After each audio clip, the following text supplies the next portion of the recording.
இப்போ ECR OMR செம்ம connect. Stepstone secret plot near Kovalam ECR. Beach resort plot just 24 lakhs ல. Launching offer ல plot வாங்குங்க 5 lakhs profit.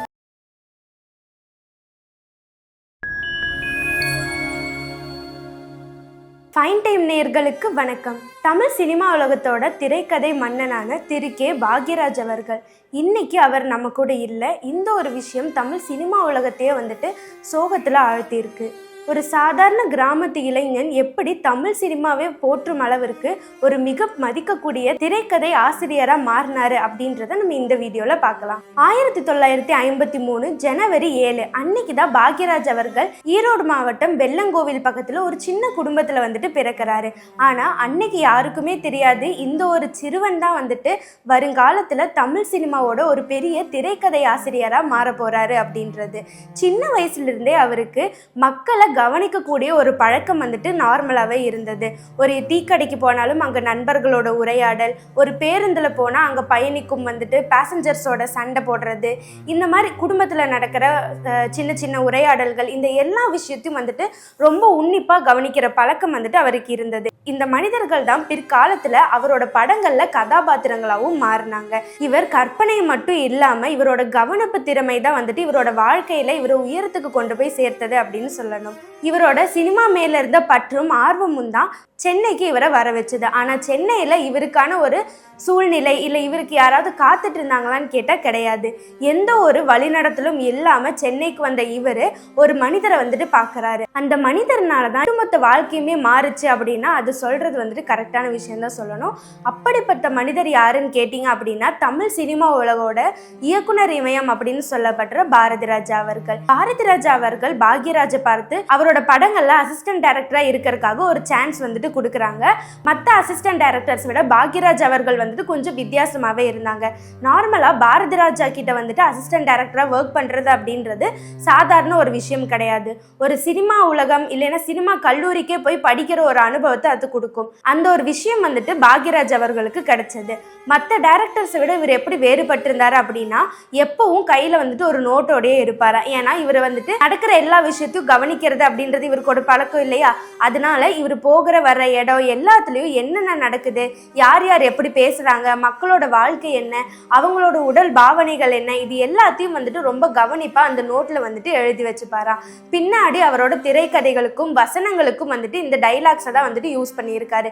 அதனால தான் பாக்யராஜ் அவரோட மூவிஸை பார்த்த நிறைய பேர் இந்த படம் நம்மளால ரிலேட் ஆக முடியுது, இது நம்ம வாழ்க்கையில் நடக்கிற மாதிரியே இருக்கு, அந்த மாதிரி ரிலேட் பண்ணி பார்க்குறாங்க. இப்படி அசிஸ்டன்ட் டைரக்டராக ஒர்க் பண்ணிட்டு இருந்த இவருக்கு 1979 ஒரு வாய்ப்பு கிடைக்குது. சுவர் இல்லாத சித்திரங்கள் அப்படின்ற படத்தை இவர் டைரக்ட் பண்றாரு. டைரக்ஷன் மட்டும் இல்லாம கதை, திரைக்கதை, வசனம் இது எல்லாத்துக்கும் இவரே பொறுப்பெடுத்து அந்த படத்துல நடிக்கவும் செய்யறாங்க. நிறைய இயக்குனர்கள் இவரெல்லாம் நடிக்க முடியுமா, இப்படி இருக்கிறவர் எப்படி நடிப்பாரு அப்படின்னு விமர்சனங்கள் வச்சாலும் நடிப்புக்கு முகம் தேவை கிடையாது, வசனங்களும் கதையும் தான் ரியல் ஹீரோ அப்படின்றத நிரூபிக்க நினைச்சாரு பாக்யராஜ் அவர்கள். இந்த படத்தை நார்மலாகவே அப்போ இருந்த சினிமாஸில் ஹீரோனாலே ரொம்ப மாசாக இருக்கணும், ஸ்டைலாக இருக்கணும் அப்படின்ற அந்த எதிர்பார்ப்பை பாக்யராஜ் அவர்கள் இந்த படம் மூலயமா உடைச்சாங்கன்னு சொல்லணும். இவரோட இயல்பான நடிப்பு, ஒவ்வொரு வசனங்கள் மூலியமும் இந்த படம் மக்கள் கிட்ட நல்ல விதமாகவே போய் சேர்ந்தது. அடுத்ததாக பார்த்தீங்கன்னா 1981 இது பாக்யராஜ் அவர்களுக்கான வருஷம் அப்படின்னே திரையுலகில் சொல்லப்படுது. இந்த வருஷத்தில் மொத்தமாக 4 படம் இவரோட டைரக்ஷனில் ரிலீஸ் ஆயிருக்கு. மௌன கீதங்கள், விடியும் வரை காத்திரு, இன்று போய் நாளை வா, அந்த 7 நாட்கள், இந்த திரைப்படமெல்லாம் ரசிகர்கள் கிட்ட நல்ல ஒரு வரவேற்பை பெற்றது. குறிப்பாக இன்று போய் நாளை வா இந்த படத்தில் 3 நண்பர்கள் அவங்களோட காதல் வாழ்க்கை எப்படி இருக்கு, இந்த விஷயத்த ரொம்ப எளிமையாகவும் ரொம்ப அழகாகவும் மக்கள் கிட்ட கொண்டு போய் சேர்த்துருப்பாங்க. நார்மலாக ஒரு குடும்பத்தில் நடக்கக்கூடிய விஷயங்கள், ஒரு வாழ்க்கையில் நம்ம நண்பர்கள் கூட இருக்க ஒரு விஷயம், இது எல்லாத்தையுமே அருமையாக வசனங்கள் மூலியமாகவும் அவரோட எழுத்துனாலையும் மக்களை போய் அடைய வச்சிருப்பார். இன்று போய் நாளை வா படத்துல 3 நண்பர்களோட காதல் கதை எப்படி இருக்கு, நார்மலா ஒரு குடும்பத்துல நடக்கக்கூடிய விஷயங்கள், இது எல்லாத்தையும் ரொம்ப எளிமையா இவர் இவர் வந்துட்டு கொடுத்திருப்பாரு. இது இளைஞர்கள் கிட்ட நல்ல ஒரு வரவேற்பை வந்துட்டு பெற்றது. இதே ஆண்டுல அந்த 7 நாட்கள் அப்படின்ற ஒரு படம் வந்துட்டு ரிலீஸ் ஆச்சு. இயக்குனர் அப்படின்ற ஒரு விஷயத்துல இருந்து திரைக்கதை எழுத்தாளர் அப்படின்ற ஒரு பதவிக்கு இவரை கொண்டு போய் விட்டது அப்படின்னா அது இந்த படம் அப்படின்னு தான் சொல்லணும். ஒரு பெண் வந்துட்டு அந்த குடும்ப சூழ்நிலையால வந்துட்டு பிடிக்காத ஒரு திருமணத்தை பண்ணிக்கிறா. அதுக்கப்புறம் வந்துட்டு திருமணமாகி 7 நாள் கழிச்சு அவளோட பழைய காதலன் வந்துட்டு அவளை பார்க்க வரும்போது அந்த நேரத்துல என்னென்னலாம் நடக்குது அப்படின்ற ஒவ்வொரு எதிர்பார்ப்பும் வந்துட்டு தூண்டுற விதமா அந்த கதையை வந்துட்டு அவ்வளோ அற்புதமா எழுதியிருப்பாரு.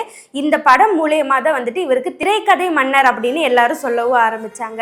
இந்த படத்துக்கு அப்புறம் தான் நிறைய இயக்குனர்கள் இந்த மாதிரியும் வந்துட்டு வசனங்கள் எழுதலாமா, இந்த மாதிரியும் திரைக்கதை இருக்கலாமா அப்படின்னே வந்துட்டு கத்துக்கிட்டது இந்த படம் மூலியமா தான். ஆனா உண்மையான வெற்றி அப்படின்றதே இதுக்கு அப்புறம் தான் வந்துச்சு. முந்தானை முடிச்சு அப்படின்ற ஒரு படம் இவரோட கெரியர்லயே இவரை டாப்புக்கு கொண்டு போன படம் அப்படின்னா இதுதான். 1983 இவர் இந்த படத்தை வந்துட்டு ரிலீஸ் பண்ணியிருக்காரு. இந்த படம் ரசிகர்கள் கிட்ட ஒரு நல்ல வரவேற்பை பெற்றது. இந்த படம் ரிலீஸ் ஆனப்போ இந்த படத்தோட கதை அப்படின்றது அப்ப இருந்த காலகட்டத்துல ஒரு புது விஷயமா மக்களால பார்க்கப்பட்டுச்சு. ஒரு ஆசிரியர் அவர் வந்துட்டு திருமணம் செய்யணும்னு நினைக்கிற ஒரு பெண், அதை தயக்கமே இல்லாம அந்த பெண் வந்துட்டு வெளிப்படுத்தக்கூடிய உணர்வுகள், அங்க இருக்கிற குடும்ப சூழ்நிலை, இந்த மாதிரி எல்லா விஷயம் அவ்வளோ எளிமையாகவும் மக்கள் கிட்ட போய் சேர்ற விதமா வந்துட்டு பாக்யராஜ் அவர்கள் எடுத்திருப்பாங்க. ஏன்னா அந்த காலத்துல கிராமத்து பெண்கள் அப்படின்னா அவங்க வந்துட்டு எதையுமே அவ்வளோ சீக்கிரம் எக்ஸ்பிரஸ் பண்ண மாட்டாங்க. எல்லாமே ஃபேமிலிக்காகன்னு பார்த்துட்டு வந்துட்டு தனக்குள்ளேயே வச்சுப்பாங்க இல்லையா. ஸோ அதுக்கு ஆப்போசிட்டா இந்த ஒரு ஃபீமேல் ரோல் வந்துட்டு இருக்கவும் அது மக்கள் கிட்ட நல்ல ஒரு வரவேற்பை வந்துட்டு பெற்றது. இந்த படத்துல தான் ஊர்வசி அவர்களை வந்துட்டு பாக்யராஜ் அவர்கள் அறிமுகம் பண்ணாங்க.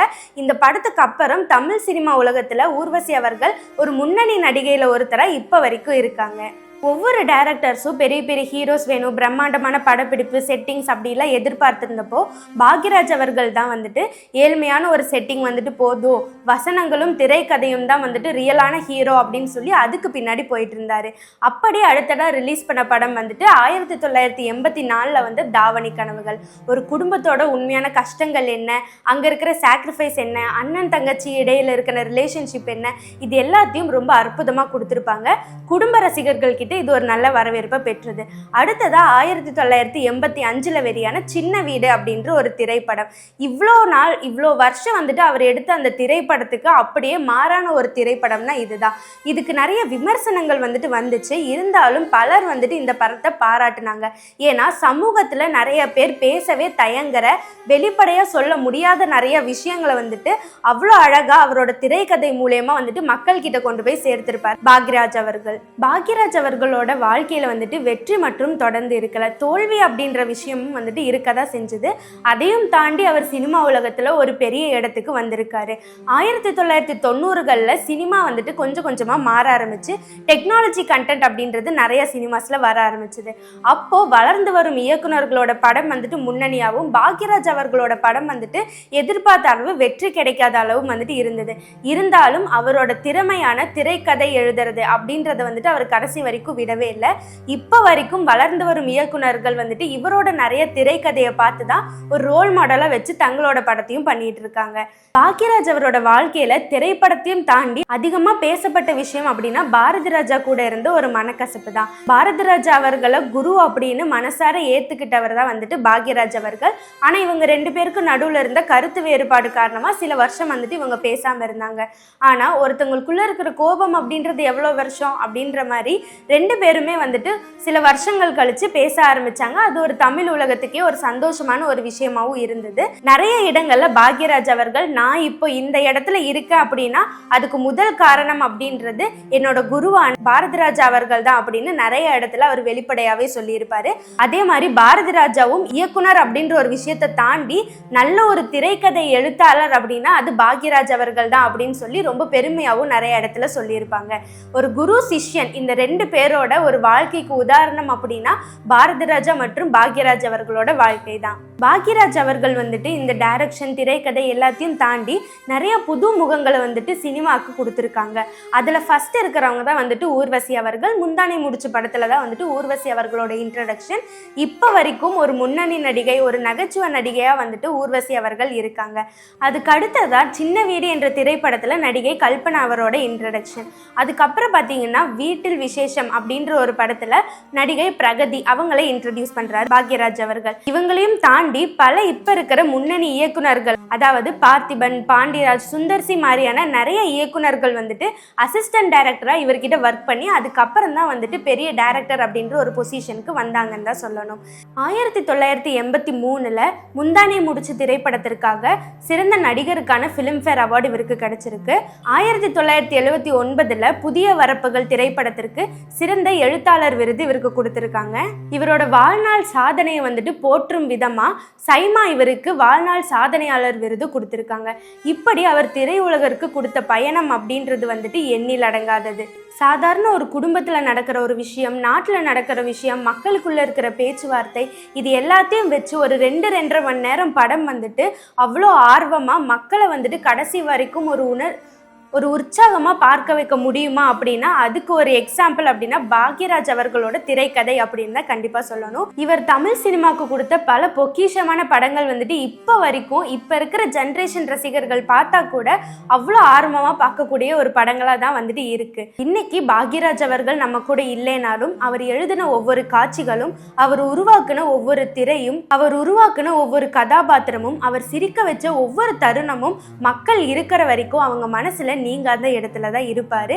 திரைக்கதை மன்னர் பாக்யராஜ் அவர்களுக்கு இந்த வீடியோவை சமர்ப்பிக்கிறேன். அடுத்த வீடியோல சந்திக்கிறேன். நான் உங்கள் சந்தியா தாஸ்.